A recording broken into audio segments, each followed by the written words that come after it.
oro recién salido del horno, sin contaminación ni deterioro. Ahora, ¿con qué se compara el oro? Bueno, hay dos veces que se compara con la fe. Santiago 2.5.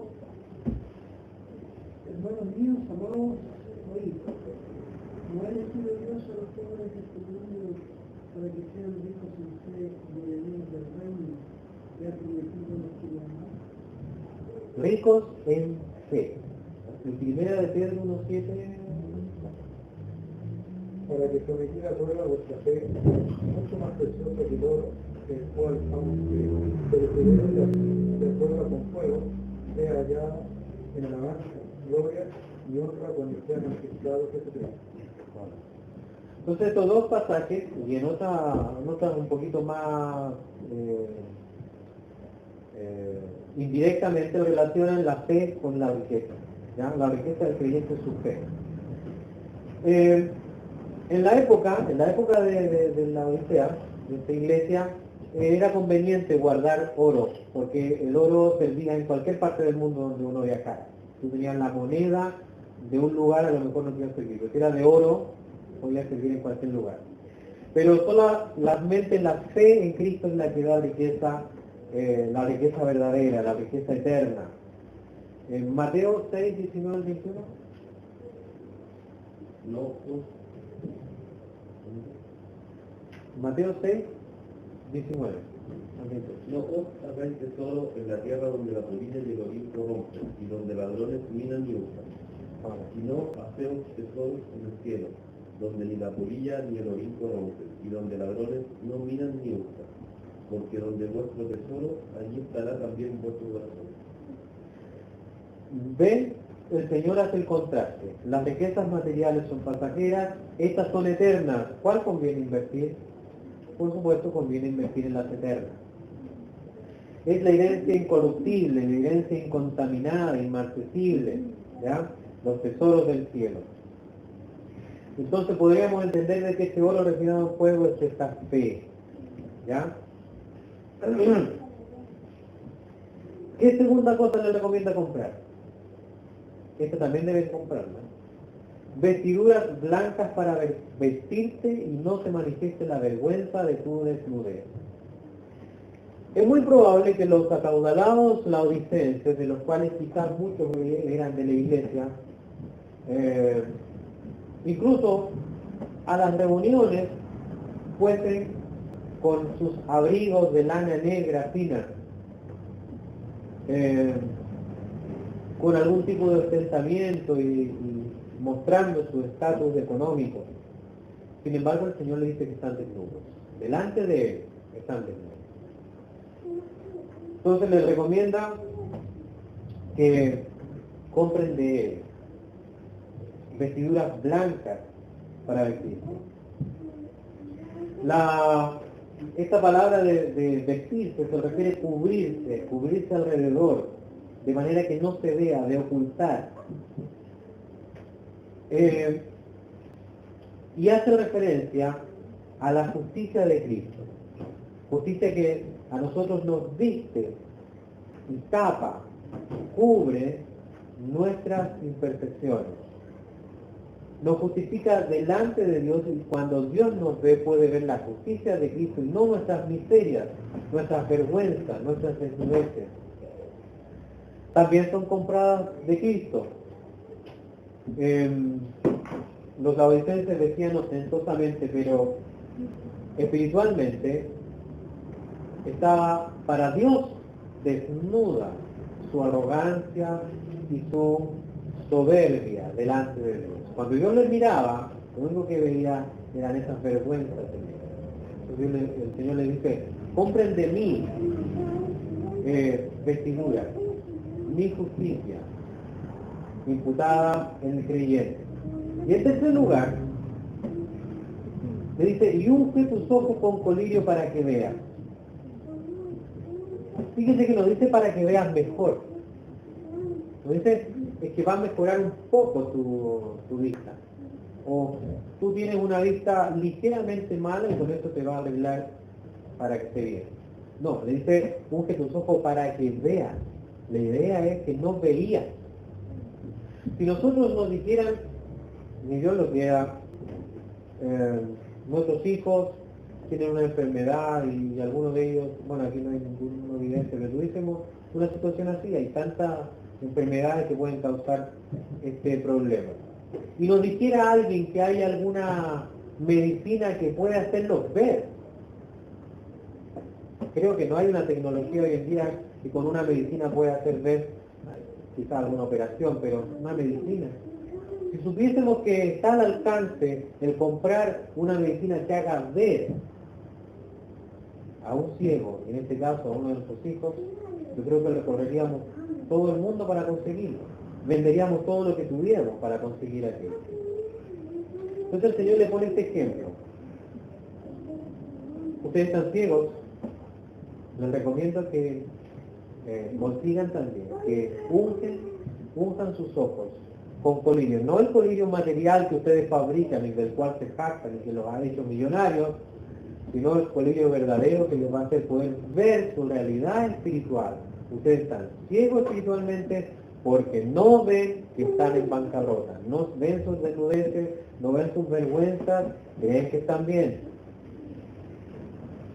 Tengan discernimiento espiritual. Y la buena vista espiritual viene de escuchar la palabra de Dios, estudiar la palabra de Dios. De esta manera podemos ver lo que Dios opina de nosotros.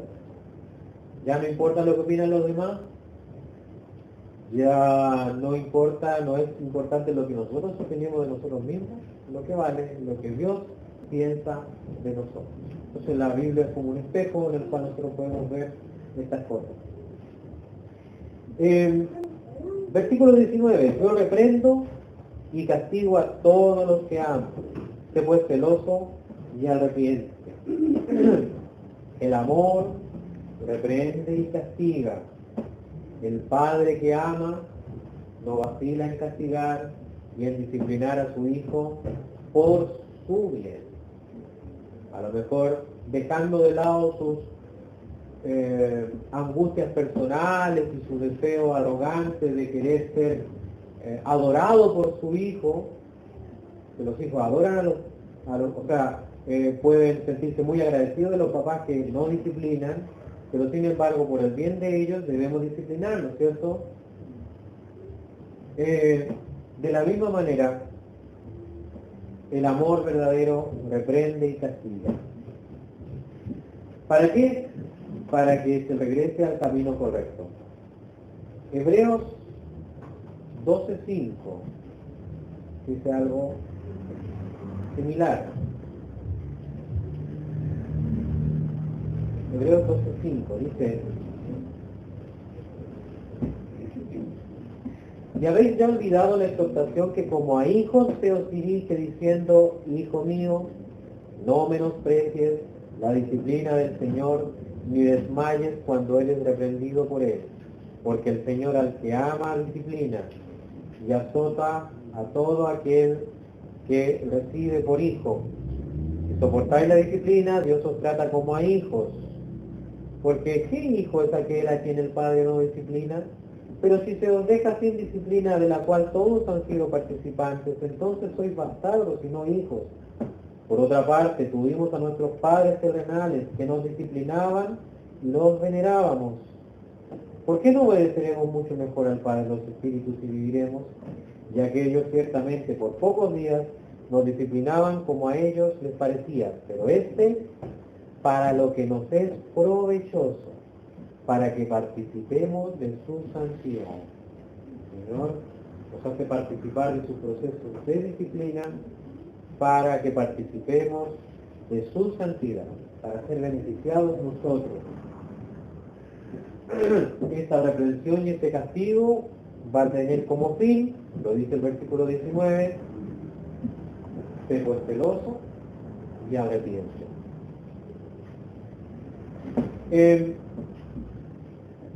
Si lo estudiáramos palabra por palabra en el griego, tal vez una traducción que nos quedaría un poquito más clara sería: arrepiéntete y de ahí en adelante sé muy celoso, sé pues celoso. Porque el arrepiéntete es un acto que está dicho de una manera que tiene que ser urgente. debemos arrepentirnos. Debía la iglesia arrepentirse inmediatamente. Y de ahí en adelante, ser celoso. ¿Ya? Sé pues celoso. La otra vez el hermano Marcelo nos explicaba lo que era ser celoso, que era el celo. Celo es una pasión, celo es un fervor por algo. ¿Ya? El celo correcto, que en la Biblia aparece muchas veces, es el celo por Dios, el celo por la santidad. Y eso es lo que pide el Señor. Sé pues celoso, apasionado, animado, en contraste con la tibieza, con la pasividad de los laodicenses. Les decía, sé pues celoso, debes hervir de entusiasmo, apasionado, arrepiéntete. Se entendería mejor arrepiéntete como comienza a arrepentirte, ¿ya? Y de ahí en adelante siempre. El hermano Yerko, el joven me explicaba, también lo quiere arrepentirse. Cambio de mente. Cambio de pensamiento. El Señor ataca justamente la raíz del problema, no los síntomas. A lo mejor los síntomas del problema no se podían ver bien, pero el Señor ataca el problema en sí. El problema de los laodicenses estaba que su opinión era la que estaba errada. No iban a Dios para saber lo que Dios opinaba de ellos y de esa manera actuar.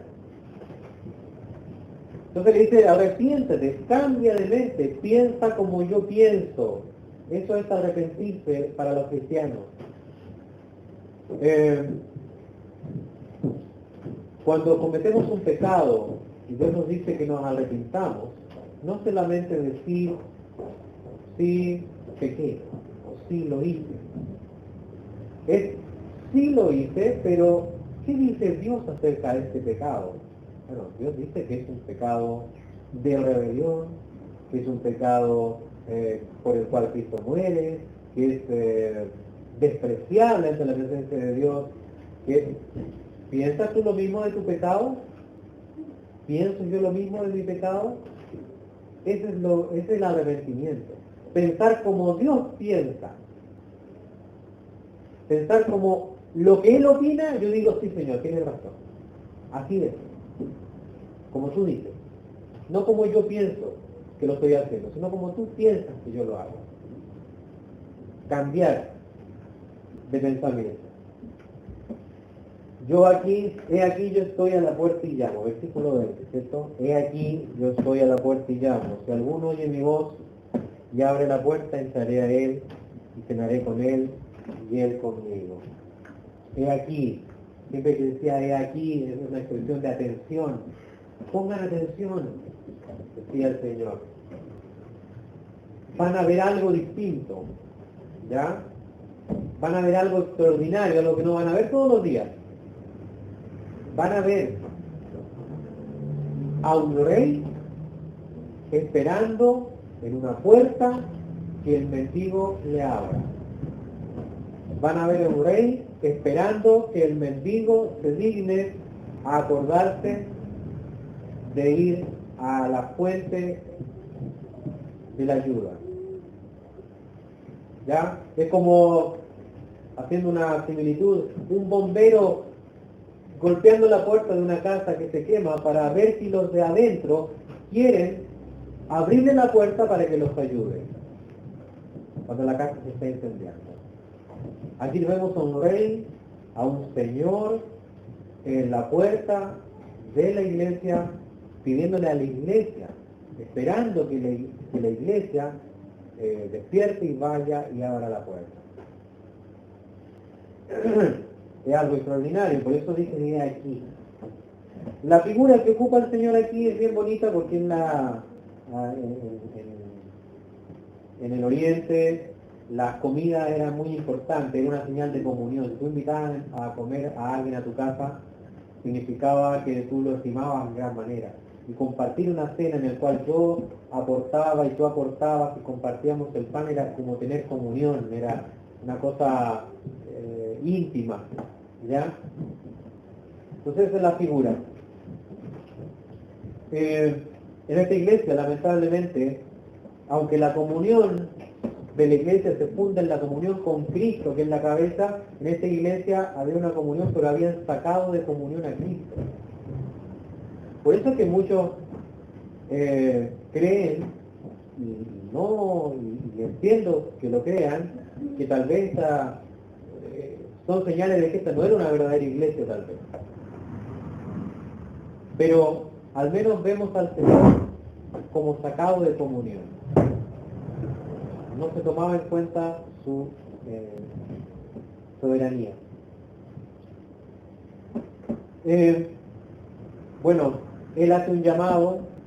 Ese llamado primero es con golpeando la puerta, al parecer, pero llama en cuanto a golpear la puerta, pero después dice que es su voz la que sube la voz para hablar. Es un clamor también hacia adentro. Y el llamado también es individual, ¿cierto? Si uno de los que están ahí tiene el deseo de oír, si alguno quiere oír y quiere abrir la puerta, yo voy a entrar y tendré comunión con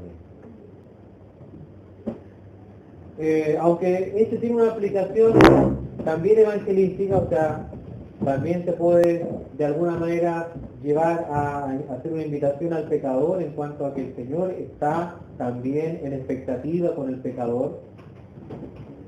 La interpretación aquí al menos es que el Señor está frente a una iglesia rebelde, está golpeando la puerta no del corazón pecador, sino de la puerta de una iglesia rebelde, esperando a ver si alguien quiere oír al Señor.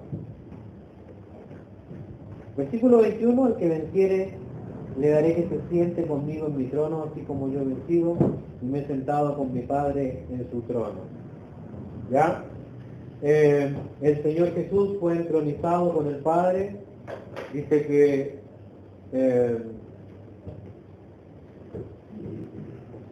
en el Salmo 110, la voz del Padre dice, siéntate a mi diestra hasta que ponga tus enemigos por estrado de tus pies. De esa manera Dios dice que Jesús, una vez que resucita, se sienta en el trono de Dios, a la diestra de Dios, a la diestra del Padre. Pero ese no va a ser su trono definitivo, por decirlo así. Jesús tiene su propio trono.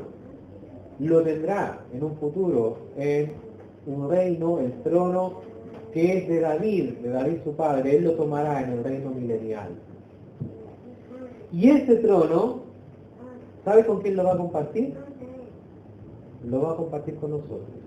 De la misma manera como su Padre lo comparte con él y lo hace sentar a su diestra, el Señor nos hará a nosotros sentarnos juntamente con él.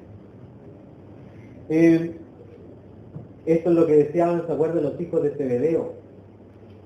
¿Se acuerda que su madre fue allá a donde Jesús a pedirle que se sentaran a los lados del Señor en el reino? Bueno, este es un privilegio, dice aquí, de los que vencieren. Recuerden que la victoria del creyente, lo dice Juan, 1 de Juan capítulo 5, versículo 4, le hemos leído varias veces. ¿Cuál es la victoria del creyente? Nuestra fe. El que venciere, el que tuviere fe, se sentará con él en el trono. Las promesas del Señor de bendiciones han ido increciendo, han ido siempre superándose. Y esta probablemente es la más grandiosa de todas. De los 7 mensajes, la más grandiosa es decir, el Señor nos tiene preparado un destino de reinado. Reinaremos con Él. No es poca la bendición que nos tiene, no es insignificante, es tremendamente grande. Entonces debemos actuar como tal. Como yo he vencido y me he sentado con mi Padre en su trono. ¿Ya? Él venció en la cruz, venció el pecado, venció al diablo y venció la muerte, fue exaltado, y Él nos promete también al que venciere, por la fe, también estar juntamente con Él. Bueno, Dios bendiga su palabra. Estas cartas, como he dicho en algunas oportunidades, tienen la ventaja para el que se anima a enseñarlas de que es un mensaje directo del Señor. Entonces, aun cuando son palabras fuertes en algunos momentos, debemos escucharla como directamente salida de la boca del Señor. Y preguntarnos, ¿dónde estamos nosotros? ¿Ya? Primero que Dios nos conoce, cuáles son nuestras virtudes y cuáles son las cosas de las cuales debemos arrepentirnos y cambiar buscando al Señor. Dios bendiga su palabra en nuestro corazón.